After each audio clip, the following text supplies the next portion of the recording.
The White House counsel reportedly almost resigned over concerns about Trump Kushner meetings, and the Russia probe. West Wing staffers were concerned that White House counsel Don McGahn would quit earlier this summer because of his frustration over meetings between President Donald Trump and his senior advisor and son-in-law, Jared Kushner, The Wall Street Journal reported.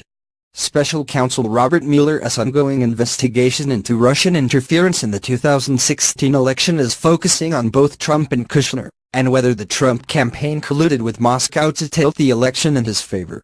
Kushner invited scrutiny after he met with two Russian officials: Russia's former ambassador to the U.S., Sergei Kislyak, and the head of a sanctioned Russian bank, Sergei Gorkov, during the transition period.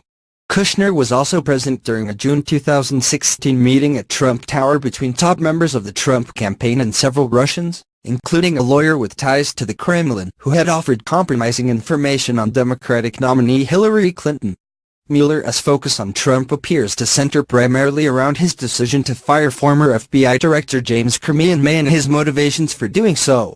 The White House initially said Comey had been dismissed because of his handling of the Clinton email investigation, but Trump later told NBC's Lester Holt that this Russia thing was a factor in his decision. Given their proximity to the Russia probe, McGahn was reportedly concerned that the frequency with which Trump and Kushner met could be seen as an attempt to coordinate their stories, three officials familiar with the matter told the Journal. The White House counsel was so frustrated that then Chief of Staff Reince Priebus and then Chief Strategist Steve Bannon had to urge McGahn not to resign.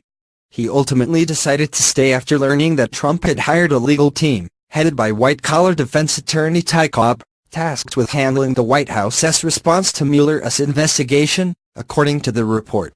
Former federal prosecutor Renato Mariotti wrote on Friday that part of McGahn's concern regarding meetings between Kushner and Trump could center around the fact that both men were witness to McGahn's thought process.